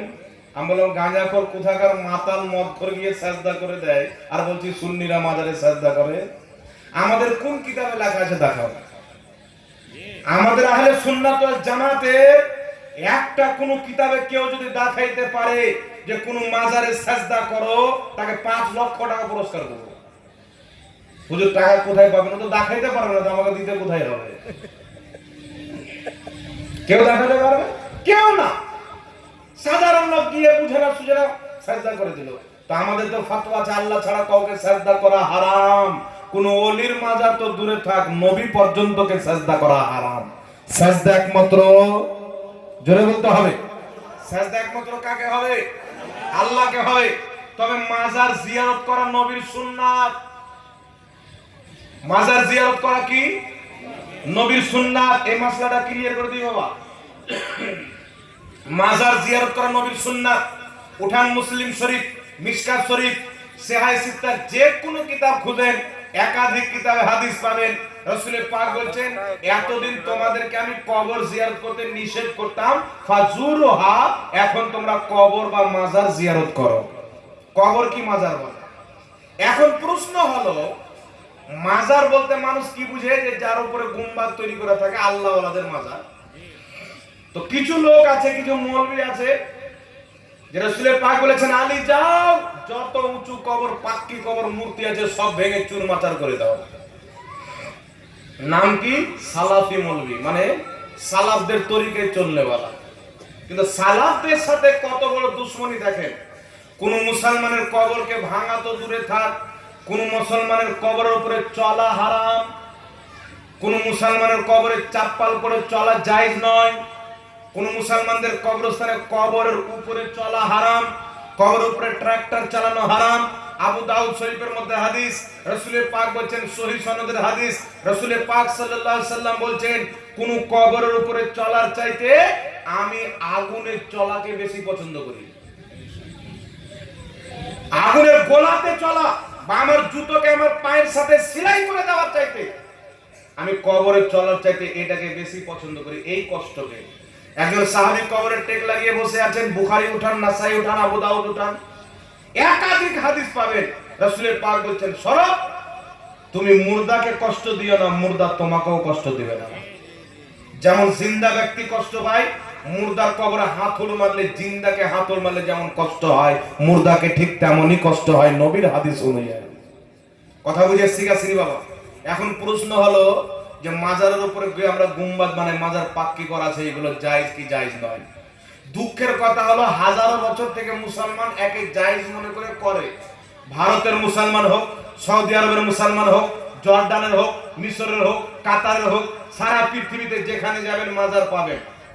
এখন কেউ বলবে হুজুর সৌদি আরবে তো নাই। উঠান সৌদি আরবের ইতিহাস। 1922 সালের পূর্বে জান্নাতুল বাকির প্রত্যেকটা কবরের উপরে গুম্বাদ তৈরি করা ছিল, হাজারো বছর ছিল। কারণ আজকে যে হুকুমত এসেছে, আমেরিকা হুকুমত দিয়েছে, এর আগে হাজারো বছর হুকুমত করেছে আহলে সুন্নাত ওয়াল জামাত। তখন মাজার কবরের উপর গুম্বাদ তৈরি করা ছিল, নাম লেখা ছিল এটা নবীর স্ত্রী খাদিজাতুল কুবরার মাজার, এটা ফাতেমাতুজ জাহরার মাজার, এটা উসমান গনির মাজার, এটা অমুক সাহাবীর মাজার। ওখানে নাম লেখা গুম্বাদ বানা ছিল যেন জিয়ারত করনে वाला আরাম সে বসে জিয়ারত করতে পারে, কোরআন তেলাওয়াত করতে পারে, দোয়া করতে পারে। কথা বুঝেছে বাবা? তো এখন প্রশ্ন হলো হুজুর রাসূল বলেছেন যাও যত উঁচু পাক্কি কবর মূর্তি আছে সব ভেঙে চুরমাচার করে দাও, বরাবর করে দাও। তাহলে ইসলামে কবরের উপরে গুম্বাদ তৈরি কেন আসলো? এটা কি করে বৈধ হতে পারে? স্বাভাবিক একটা পাবলিক যখন শুনবে ওর ব্রেন কিন্তু বাবা টনক মারবে কি মারবে না? আপনি জোরে বলেন মারবে কি মারবে না? তো হাদিসের ব্যাখ্যা জাহাঙ্গীর মৌলভী করলে হবে না, লামাজহারি ওয়াহাবি করলেও হবে না। সকলের গ্রহণযোগ্য ইমাম বুখারী শরীফের শ্রেষ্ঠ ব্যাখ্যা কিতাব, যার নাম হচ্ছে ফাতহুল বারি শারহ সহিহুল বুখারী, ইমাম ইবনে হাজার আসকালানী রাহমাতুল্লাহ আলাইহি সকলের গ্রহণযোগ্য। তিনি ফাতহুল বারির মধ্যে লিখছেন রাসূলের কায়নাত যে কবরগুলিকে ভাঙতে বলেছিলেন, ওই কবর ছিল মুশরিকদের কবর, অগ্নি পূজকদের কবর, পাথর পূজকদের কবর, ইহুদিদের কবর, নাসারাদের কবর। এই হাদিস দ্বারা কাফিরদের কবরকে ভাঙার হুকুম হয়েছে, নবীর অনুসারীদের কবরকে ভাঙা বৈধ নয়। আপনি জোরে হবে না সুবহানাল্লাহ? সুবহানাল্লাহ। তাহলে হাদিসে কি বুঝতে পারলেন? ইহুদি খ্রিস্টানরা কবর তৈরি করত, কবরের টাইলস লাগাতো, তার উপরে যে মরেছে তার মূর্তি খাড়া করত। ইহুদির কবর ভাঙতে বলেছেন, কিন্তু সাহাবায়ে কেরাম নবীর হাদিসকে কিভাবে বুঝেছেন, সালাফগণ কিভাবে বুঝেছেন? আমার নবীর ইন্তিকালের 100 বছর পর রাসূলের কায়নাত সাল্লাল্লাহু আলাইহি সাল্লামের কবরের এক সাইডের দেওয়াল ভুসড়ে গেল, সবাই জমা হলেন, একটা পাও বেরিয়ে আসলো। কেউ বলছেন নবীর পাও, কেউ বলছেন আবু বকরের পাও, কেউ বলছেন উমরের পাও, একজন তাবিঈ বলছেন আল্লাহর কসম এটা উমরের পাও। সাহাবা খুঁজলেন, খুদে শক্ত করে নবীর চতুর সাইডে প্রাচীর খাড়া করলেন। এই হাদিস থেকে ওলামা বলেছেন আল্লাহ ওয়ালাদের কবরের উপরে গুম্বাদ তৈরি করা জায়েজ আছে। বলেন সুবহানাল্লাহ। সুবহানাল্লাহ। বুখারী শরীফের মধ্যে হাদিস, আহলে বাইতে মুস্তাফা নবীর ফ্যামিলির অন্যতম সদস্য হযরতে হাসান মুসান্না রাদিয়াল্লাহু তাআলা আনহুর কবরে হযরতে ফাতেমা সুগরা রাদিয়াল্লাহু তাআলা আনহা 1 বছর খিমা লাগিয়েছিলেন। খিমা মানে জানেন তো এখানকার লোক না কি বলে? গুম্বাদ। 1 বছরের উপরে গুম্বাদ বানিয়ে রেখেছিলেন হযরতে হাসান মুসান্না কবরে। বুখারীর হাদিস। 1 বছর যখন হয়ে গেল উনি খিমা উঠিয়ে চলে গেলেন। উলামায়ে কেরাম এখান থেকে ইস্তেমবাদ করেছেন। কে কে ইস্তেমবাদ করেছেন? ইমাম মুল্লা আলী, ইমাম বদরউদ্দিন আইনি বুখারী শরীফের সারা উমদাতুল কারির মধ্যে লিখেছেন। এটা ভারতের মৌলবী নয়, পাকিস্তানের নয়, বাংলাদেশের নয়, জাজিরাতুল আরব মিশরের ইমাম বুখারী শরীফের ভাষ্যকার, শত শত বছর পূর্বের ইমাম, যিনি বুখারী শরীফের সারা লিখেছেন, উমদাতুল কারি, বড় মুহাদ্দিস, বড় ফকিহ, সালফে সালেহিন। তিনি বলছেন শুনো, আল্লাহর নবী যে কবর ভাঙতে বলেছিলেন সেইগুলো হলো ইহুদি নাসারা মুশরিকদের কবর। থাকলো আল্লাহর নেক বান্দা, তাদের কবরের উপরে গুম্বাদ তৈরি করা জায়েজ আছে। জোরে বলেন সুবহানাল্লাহ। সুবহানাল্লাহ। উঠান ইমাম কাসানি রাহমাতুল্লাহ আলাইহির কিতাব বাদায়েউস সানায়ে, বেইরুত লেবাননের ছাপ, সেই কিতাবের মধ্যে লিখেছেন আল্লাহ ওয়ালাদের কবরের উপরে, সালেহিনদের কবরের উপরে গুম্বাদ তৈরি করা জায়েজ আছে। যেন সাধারণ ব্যক্তি দেখে জেনে নাই এটা কোনো আম পাবলিকের কবর নয়, এটা হচ্ছে আল্লাহওয়ালাদের কবর। জোরে বলতে হবে সুবহানাল্লাহ। আর আল্লাহওয়ালাদের আদব, মুসলমানের আদব যেমন জীবিত অবস্থায় তেমন ইন্তিকালের পরেও। তাই আল্লাহ কোরআন পাকে বলেছেন ইজ্জত হলো আল্লাহর জন্য, আল্লাহ রসুলের জন্য। যারা আল্লাহ রসুলের প্রতি ঈমান এনেছে ওই মুমিনদের জন্য ইজ্জত। জোরে বলতে হবে সুবহানাল্লাহ। তাই মুমিনের কবরে ট্রাক্টর চালানো হারাম, মুমিনের কবর দিয়ে চলা হারাম, মুমিনের কবরে টেক লাগানো হারাম। আল্লাহওয়ালাদের কবরের উপরে গুম্বাদ তৈরি করা বড় বড় মুহাদ্দিস বলছেন জায়েজ। জোরে বলেন সুবহানাল্লাহ। উঠান কিতাব ফাতাওয়া শামী, ইমামুল ফুকাহা ইমাম ইবনে আবিদিন শামী, দারুল উলুম দেওবন্দের ছাপ, সেই কিতাবের মধ্যে লিখছেন আল্লাহর নেক বান্দা নবী বংশের লোক হক্কানি আলিমদের কবরে গুম্বাদ তৈরি করা লা ইয়াকরাউল বিনা, গুম্বাদ তৈরি করাতে কোনো সমস্যা নাই।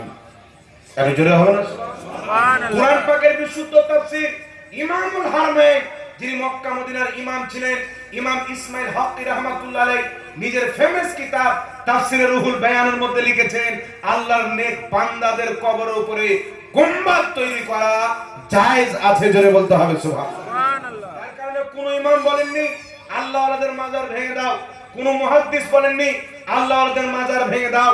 ইহুদির দালাল, খ্রিস্টানের দালাল আজকে পৃথিবীতে মৌলবি সেজে নিজের বাবার ঘরের ব্যাখ্যা করছে, বাবার ঘরের ব্যাখ্যা করছে যে মাজার ভেঙে দাও। বলে যত মাজার একজন বাংলাদেশে শুনছি, বলে আমি যদি প্রধানমন্ত্রী হয়ে যাই বাংলাদেশের যত মাজার আছে সব ভেঙে দেব। আমিও যদি প্রধানমন্ত্রী হয়ে যাই তো তোমার মতো মৌলবীকে কুকুরের গুড়ানে ভরবো। বুঝতে পেরেছেন বাবা? কত বড় সাহস! একবার ভারতে এসো না, আমি ডাকছি চলে এসো, কোন মাজার ভাঙতে ডাকছি, হিম্মত যদি থাকে খুব তবে তো চলে এসো। তোমার মতো গাঁজাখোরের ফতোয়া কে মানবে? আরে তুমি তো কালকে জন্ম নিয়েছো। বড় বড় ইমাম যারা হাদিসের ব্যাখ্যার কিতাব লিখেছেন, আসমাউর রিজালের কিতাব লিখেছেন, তারা ফতোয়া দিয়ে স্পষ্ট ভাবে প্রমাণ করে দিয়েছেন। শুধু আজকে নয়, 100 বছর পূর্বের মুহাদ্দিস, 200 বছর পূর্বের মুহাদ্দিস, 500 বছর পূর্বের মুহাদ্দিস, 1000 বছর পূর্বের মুহাদ্দিসে এটাই ফতোয়া আল্লাহর নেক বান্দাদের কবরের উপরে গুম্বাদ তৈরি করা ইসলামে জায়েজ আছে। জোরে বলতে হবে সুবহানাল্লাহ। তাই জান ইমাম বুখারীর কবরে গুম্বাদ তৈরি করা আছে, ইমামে আযম আবু হানিফার কবরে গুম্বাদ তৈরি করা আছে। মিশরে চলে যান, পৃথিবীর সবচাইতে বড় মাদ্রাসা আল জামিয়াতুল আজহার মিশর কায়রা, ওই কায়রা থেকে কিছুটা দূরে গিয়ে ইমাম শাফি রাহমাতুল্লাহ আলাইহির কবর, তার কবরের উপরে গুম্বাদ তৈরি করা আছে। জোরে বলতে হবে সুবহানাল্লাহ। শুধু আজকে নয়, আমার নবীর সাহাবা থেকে নিয়ে আজ পর্যন্ত মুসলমান নিজের মুসিবত থেকে কোন হালে যখন দূর হয় না, আল্লাহওয়ালাদের মাজারে গিয়ে দোয়া করে, আল্লাহ নেক বান্দার ওসিলাতে তাদের দোয়া কবুল করে, তাদের মুসিবতকে আমার আল্লাহ দূরে করে দেয়। শুধু বলে দেবেন, এবার ইটি নিয়ে নেন, দলিল নিয়ে নেন বাবা। মুসান্নাফ ইবনে আবি শাইবা, ইমাম মুসলিম যিনি মুসলিম শরীফ লিখেছেন, তিনার ওস্তাদ ইমাম ইবনে আবি শাইবা একটি হাদিসের কিতাব লিখেছেন, মুসান্নাফ ইবনে আবি শাইবা। সেই কিতাবের মধ্যে হাদিস নিয়েছেন, যে হাদিসটিকে ফাতহুল বারির মধ্যে ইমাম ইবনে হাজার আসকালানী সহিহ বলেছেন। হাদিস কি? হযরত উমর ফারুকের জামানায় বৃষ্টি বন্ধ হয়ে গেল, দোয়া করছেন, কান্নাকারি করছেন, বৃষ্টি হয় না। সবাই নবী মুস্তাফা রওজা মুবারকে গিয়ে, নবী রওজা মুবারকে গিয়ে দোয়া করলেন, আল্লাহ বৃষ্টি দান করলেন। জোরে বলতে হবে সুবহানাল্লাহ। সাহাবী গিয়েছিলেন, তাবেঈ গিয়েছিলেন, এটা তাদের আকীদা। আল্লাহর নেক বান্দা জমিনের উপরে যদি থাকে তার বরকতে আল্লাহ বৃষ্টি দেয়, জমিনের নিচে চলে গেলেও তার বরকতে আল্লাহ দোয়া কবুল করে। বলেন সুবহানাল্লাহ। তার জন্য বিশ্ববিখ্যাত মুস্তাহিদ, সকলের গ্রহণযোগ্য ইমাম, যাদের ব্যাপারে আল্লাহ কোরআনে বলেছেন উলিল আমরে মিনকুম, হুকুমদাতাদের আদেশ মানো। আব্দুল্লাহ ইবনে আব্বাস ব্যাখ্যা করছেন, হুকুমদাতার অর্থ হলো হক্কানি আলিম, হক্কানি ফকিহ।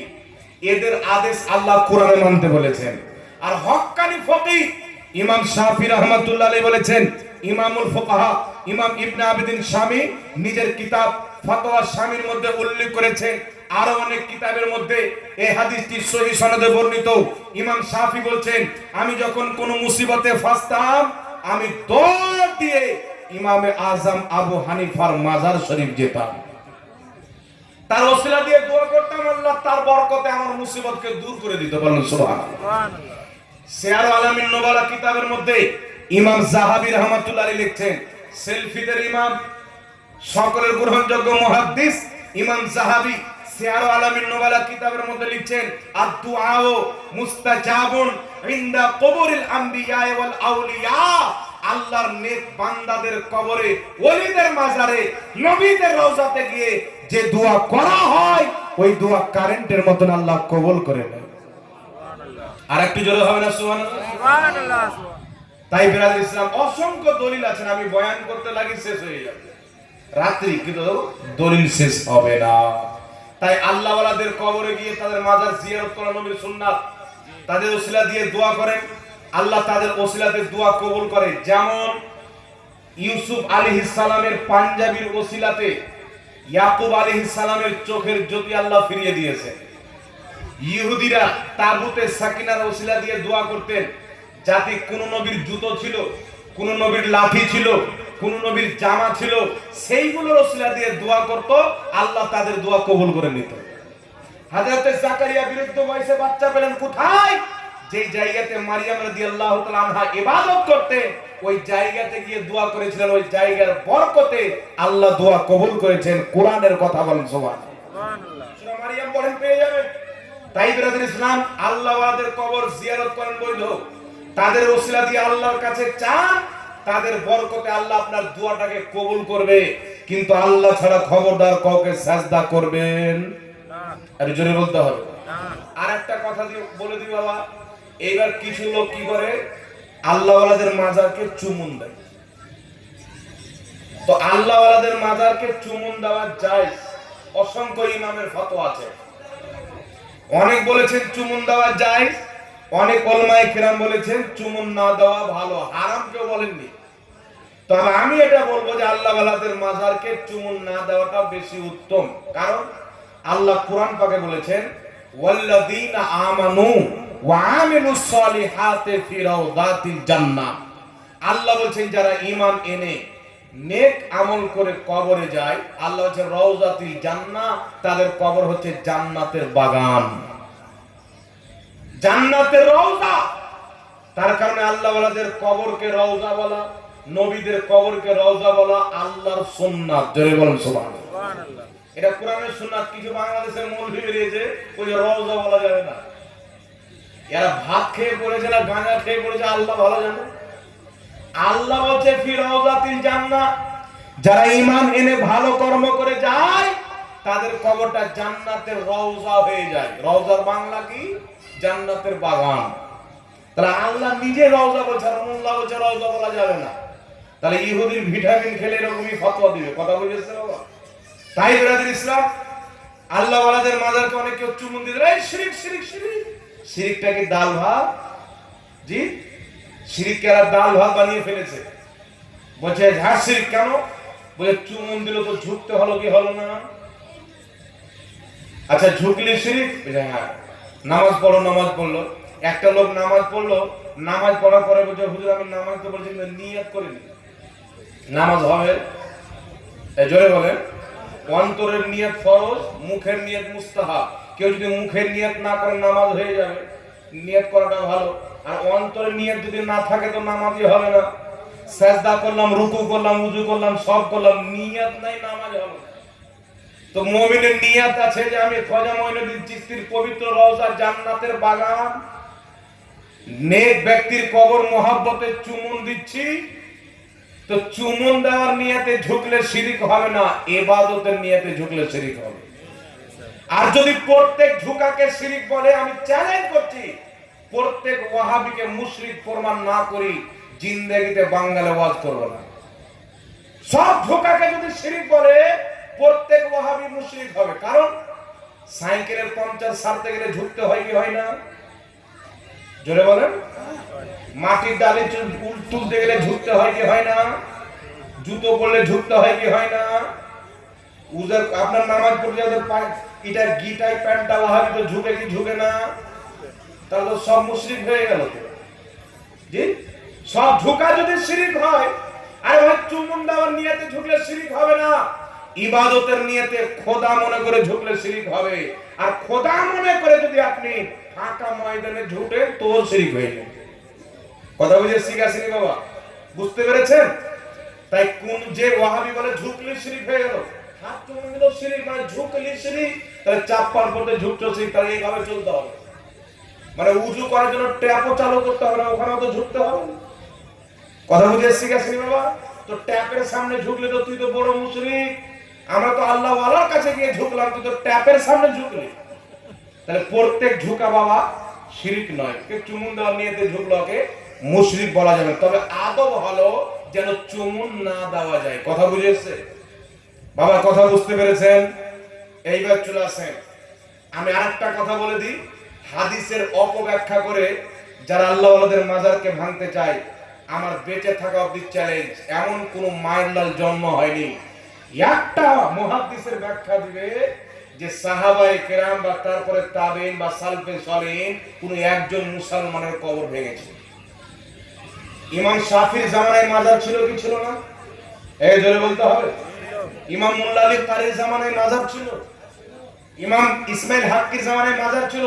বড় বড় মুহাদ্দিস, বড় বড় ইমাম, যাদের কিতাব পড়ে মৌলভী নিজেকে শেখ বলে আর মুফতি আর মুহাদ্দিস বলে, তাদের জামানায় মাজার ছিল, তারা ভাঙেনি, তারা জিয়ারত করেছে। কথা বুঝে আসছি গেছি বাবা? আজকে যারা ভাঙতে চায় এরা ইসলামের ফতোয়া দেয় না, এরা দিচ্ছে ইহুদিদের ভিটামিন ট্যাবলেট। এই ট্যাবলেট খাওয়া ফতোয়া দিয়ে ইসলামের হাদিসকে কোরআনকে বিকৃত করে সমাজের ব্রেনকে নষ্ট করে নিজের ফিতনাকে প্রোটেক্ট করাচ্ছে, নিজের ফিরকাকে প্রচার করছে। তাই এদের ফিতনা থেকে সাবধান থাকতে হবে, আহলে সুন্নাত ওয়াল জামাতের প্রতি কায়েম থাকতে হবে। জোরে বলেন সুবহানাল্লাহ। কথা বুঝে শিখাছিনি বাবা? এইবার শুনেন, আরেকটা প্রশ্নের উত্তর দিয়ে দিই। মাজারে চাদর চড়া যাবে কি যাবে না? একটি কথা মনে রাখবেন, কিছু লোক আছে মাজারে চাদরের ব্যবসা খুলেছে। বুঝতে পারলেন? ব্যবসা খুলেছে, আয় হাজার হাজার চাপাও, আমি আবার বিক্রি করবো, আবার চাপাও। তো মাজারের চাদরের ব্যবসা করা জায়েজ নয়। মাজারে ফুকাহায়ে কেরাম চাদর চাপানো জায়েজ করেছেন কোথায়? মুসলিম শরীফের হাদিস, সাহাবায়ে কেরাম নবী মুস্তাফার কবরে লাল রঙের চাদর দিয়েছিলেন। বিশ্ববিখ্যাত ফকিহ ইমাম ইবনে আবিদিন শামী ফাতোয়া শামীর মধ্যে লিখেছেন, আল্লাহ ওয়ালাদের মাজারে চাদর দেওয়া জায়েজ। ফাতোয়া হিন্দের মধ্যে 500 জন ফুকাহা ফতোয়া দিয়েছেন আল্লাহ ওয়ালাদের মাজারে চাদর দেওয়া জায়েজ। জগৎ বিখ্যাত ইমাম ইসমাইল হাক্কি তাফসিরে কোরআন, তাফসিরে রুহুল বায়ানের মধ্যে লিখেছেন, আল্লাহ ওয়ালাদের মাজারে চাদর চাপানো জায়েজ। কিন্তু কেমন জায়েজ, কি জন্য জায়েজ? এই জন্য জায়েজ, একজন আল্লাহ ওয়ালার মাজারে চাদর চাপাবে, ওই চাদর দেখে মানুষ বুঝে নেবে এটা কোনো সাধারণ ব্যক্তির কবর নাই, সম্মানিত ব্যক্তির কবর। এই জন্য একটি চাদর যথেষ্ট। একটি চাদর যতদিন ছিঁড়ে যায়নি, নষ্ট হয়ে যায়নি, দ্বিতীয় চাদর চড়ানো নিষেধ।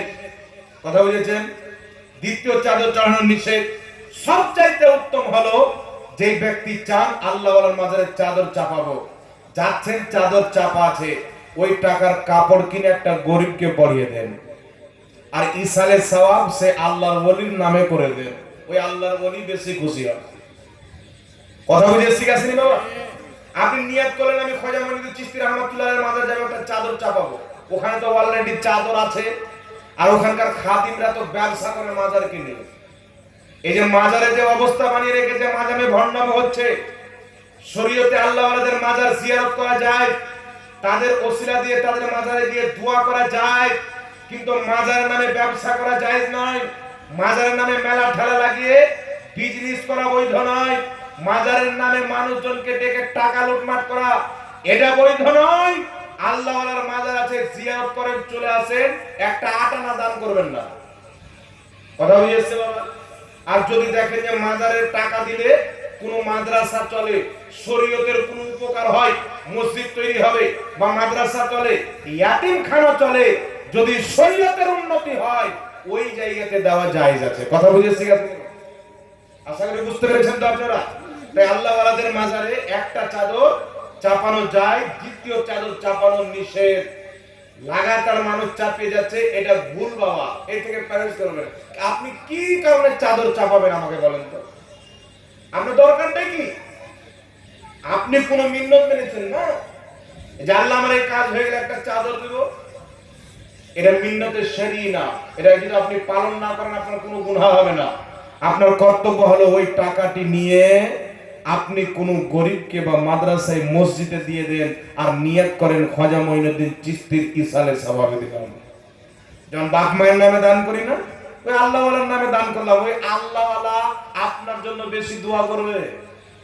হাদিস শরীফের মধ্যে রয়েছে, যখন কোন ব্যক্তির নামে ইসালে সওয়াব করে, হযরতে জিবরিল আলাইহিস সালাম জান্নাতি নুরি প্লেটে করে সওয়াবগুলো নিয়ে হাজির হয়ে যায়, বলে অমুক ব্যক্তি তোমার নামে ইসালে সওয়াব করেছে, কবুল করো। ওই মৃত্যু ব্যক্তি অত্যন্ত খুশি হয়ে যায়। বুঝতে পেরেছেন বাবা কথা? আমার কথা আপনাদের বুঝে এসেছে? তাই আল্লাহ ওয়ালার কবর হোক, পিতা মাতার কবর হোক, মুসলমানের কবর হোক, অবশ্যই জিয়ারত করবেন। জিয়ারত করা নবীর সুন্নাত, তাদের ওসিলা দিয়ে দোয়া করা মুস্তাহাব। তবে সাজদা একমাত্র আল্লাহর জন্য হবে। কথা বুঝে এসেছে গেছেনি বাবা? জোরে বলতে হবে। কথা বুঝে এসেছে? হ্যাঁ। এইবার তো আছে আরেকটি কথা হচ্ছে, আল্লাহ ওয়ালাদের কবরে ফুল দেওয়া যাবে কি যাবে না? ফুল দেয় না মানে কেউ মাজার শরীফে ফুল দেওয়া যাবে কি যাবে না? বাবা মশলা শুনলেন, আমি আমার বাড়ির ঘর থেকে ফতোয়া দিব না। কিছু মৌলবি বেরিয়েছে, হারাম নাজায়েজ দলিল কিছু নাই, হারাম বলে দিল, নাজায়েজ বলে দিল, দলিল নাই। এই শুনেন, আল্লাহ ওয়ালাদের কবরে ফুল কেন দেয়? আগে তিরমিজি শরীফের একটি হাদিস শুনেন। তিরমিজি শরীফের হাদিস, রাসূল পাক সাল্লাল্লাহু আলাইহি ওয়াসাল্লাম একদিন একটি বাগানের দিকে গেলেন, হঠাৎ করে দাঁড়ালেন যেখানে দুটি কবর ছিল। রাসূল পাক সাল্লাল্লাহু আলাইহি ওয়াসাল্লাম বললেন, সাহাবী, এই দুটি কবরে আযাব হচ্ছে। সাহাবী বললেন, হুজুর কি কারণে আযাব হচ্ছে? রাসূল পাক বললেন, একজন পেশাবের ছিটা থেকে বাঁচছিল না, আর একজন ব্যক্তি মানুষের গিল্লা করত, চুগলি করত, আরেকজন পেশাবের ছিটা থেকে বাঁচছিল না, তাই তাদের কবরে আযাব হচ্ছে। রাসূল করিম সাল্লাল্লাহু আলাইহি ওয়াসাল্লাম বললেন, সাহাবী খেজুরের ডানা নিয়ে এসো। সাহাবী খেজুরের ডানা নিয়ে আসলেন। রাসূল পাক দুই ভাগে বিভক্ত করে দুটি কবরে রেখে দিলেন, আর বললেন, যতদিন পর্যন্ত খেজুরের ডানা কাঁচা থাকবে এদের আযাবে কমতি থাকবে। জোরে বলেন সুবহানাল্লাহ। সুবহানাল্লাহ। আর একটু জোরে হবে না সুবহানাল্লাহ? সুবহানাল্লাহ। এই হাদিসের ব্যাখ্যা ইমাম বদরুদ্দিন আইনি বুখারী শরীফের সারা উমদাতুল কারির মধ্যে করেছেন। এই হাদিসের ব্যাখ্যা ইমাম ইবনে হাজার আসকালানী বুখারী শরীফের সারা ফাতহুল বারীর মধ্যে করেছেন।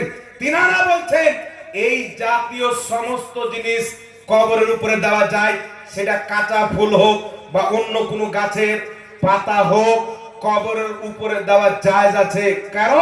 কারণ হচ্ছে সাব্বাহা লিল্লাহি মা ফিস সামাওয়াতি ওয়াল আরদ, জমিন আসমানে যা কিছু আছে আল্লাহর তাসবিহ পাঠ করে। যখন কাঁচা ফুল, খেজুরের পাতা বা কোনো গাছের পাতা আপনি কবরের উপরে দিবেন, ওই পাতা ওই ফুল যতদিন কাঁচা থাকবে আল্লাহর তাসবিহ পাঠ করবে। তার তাসবিহ পাঠ করার সওয়াব মৃত্যু ব্যক্তি কবরে পাবে, ফলে তার আযাবে আল্লাহ কমতি করে দিবে। সুবহানাল্লাহ। মসলা বুঝতে পেরেছেন? এই জন্য ইমাম ইবনে আবিদিন শামী বুখারী শরীফের ইমাম ইবনে আবিদিন শামী ফাতাওয়া শামীর মধ্যে লিখেছেন, আল্লাহ ওয়ালাদের মাজারে ফুল দেওয়া যায়। ইমাম বদরুদ্দিন আইনি বুখারী শরীফের সারা উমদাতুল কারির মধ্যে লিখেছেন, আল্লাহ ওয়ালাদের মাজারে ফুল দেওয়া যায়। তারপরে ইমাম ইবনে হাজার আসকালানী বুখারী শরীফের সারা ফাতহুল বারীর মধ্যে লিখেছেন, আল্লাহ ওয়ালাদের মাজারের উপরে খেজুরের পাতা হোক, কাঁচা ফুল হোক, দেওয়া জায়েজ আছে। ওই ফুল ওই পাতা আল্লাহর তাসবিহ পাঠ করবে, তার সওয়াব আল্লাহ ওয়ালার কবরে যাবে, আল্লাহ ওয়ালার মর্যাদা আরো আল্লাহ বাড়িয়ে দিবে। জোরে বলেন সুবহানাল্লাহ। সুবহানাল্লাহ। বুঝতে পারছেন তো বাবা? আওয়াজ সাফ সুতরা যাচ্ছে? হ্যাঁ, আপনারা হাত দিয়ে না ফেরে খারাপ হয়ে গেলে সব বন্ধ হয়ে গেল। জি, তার কারণে আল্লাহ ওয়ালাদের মাজারে ফুল দেওয়া যায়। কথা বুঝে এসেছে? আপনার পিতা মাতাকে দাফন করবে, দাফন করার পরে খেজুরের পাতা দেন কি দেন না? দেন। শুধু দাফন করার পরে নয়, আপনি যখন জিয়ারত করতে যাবেন খেজুরের পাতা দিবেন, আপনার মায়ের কবরে সওয়াব যাবে। খেজুরের পাতা তসবিহ পাঠ করবে, সওয়াব আপনার মায়ের কবরে যাবে। আপনার মা সওয়াব পেয়ে উন্নতি হবে কবরে। বলেন সুবহানাল্লাহ।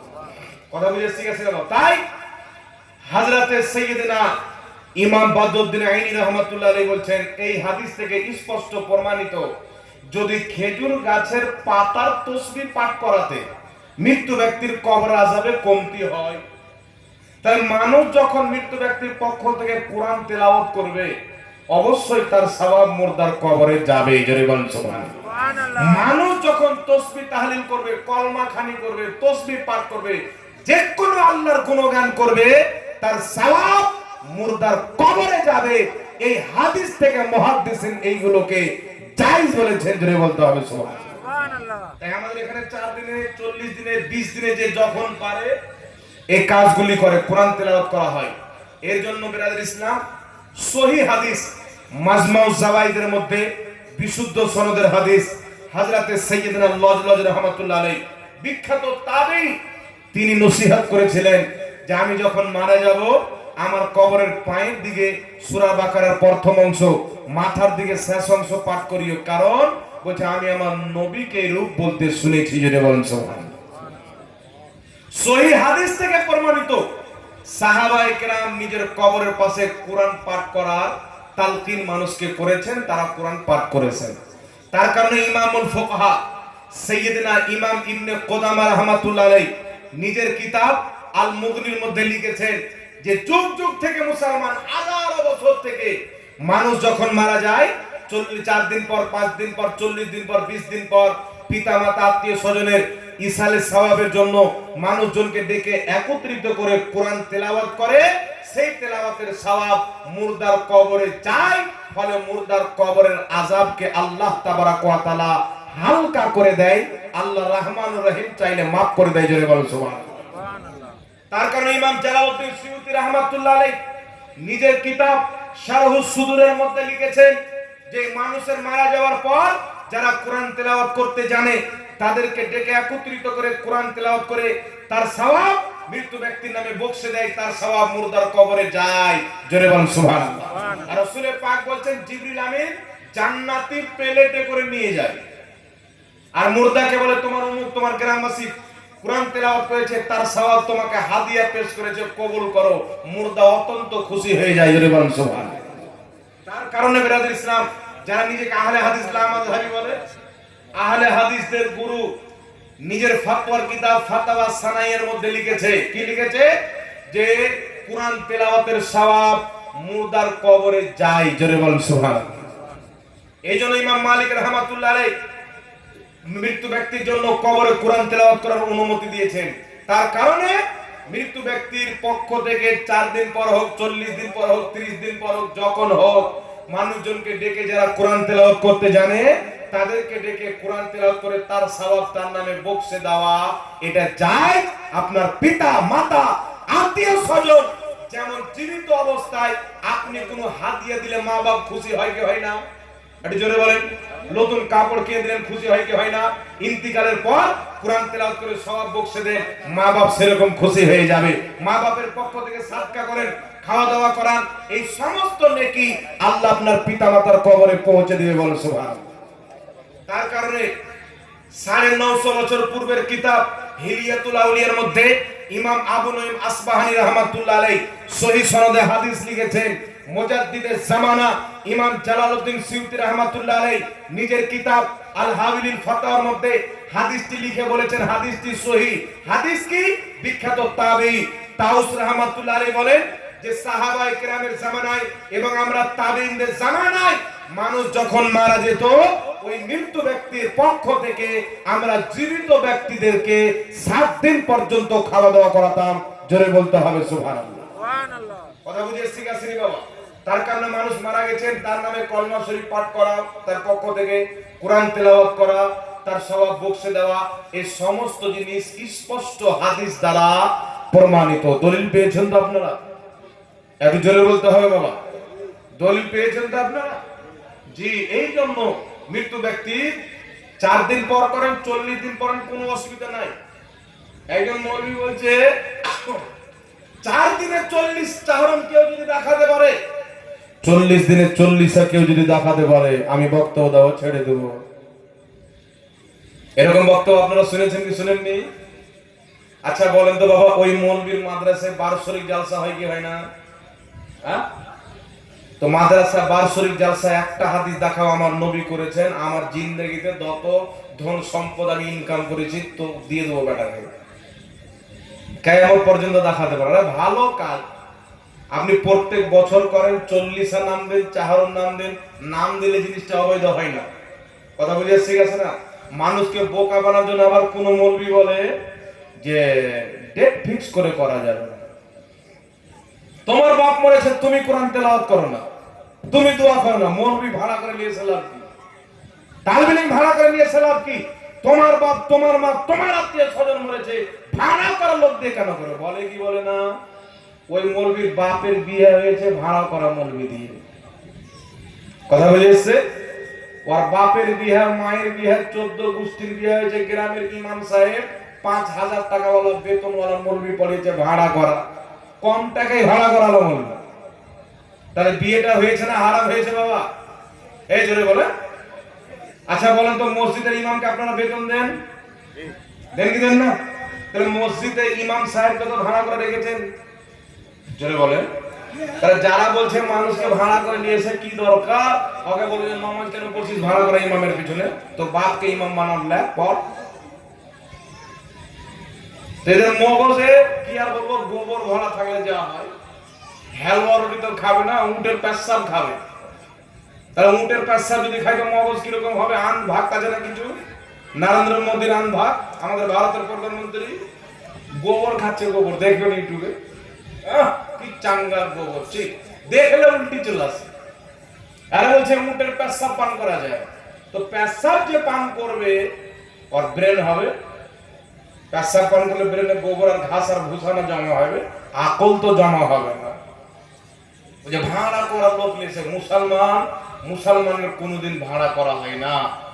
আল্লাহ বলেছেন তোমরা তাকওয়া পরহেজগারির কাজে এক অপরকে সহযোগিতা করো। আমার বাপ মা মরেছে, আপনারাকে ডাকলাম, ইসালে সাওয়া করলাম, আপনার বাপ মা মরবে তো আমিও যাব। কথা বুঝে শিখেছেন বাবা? আর কেউ যদি বলে ভাড়া করলে হারাম হয়ে গেল, তাহলে আব্বা মায়ের বিয়েটা কোথায় যাবে? তাহলে ও মরবি তো হারাম জানা প্রমাণ হয়ে। তাহলে ফাতোয়া বুঝে সুঝে দিতে হবে না, কি বলেন, যেন নিজের ঘাড়ে না পড়ে। কথা বুঝে এসছে বাবা?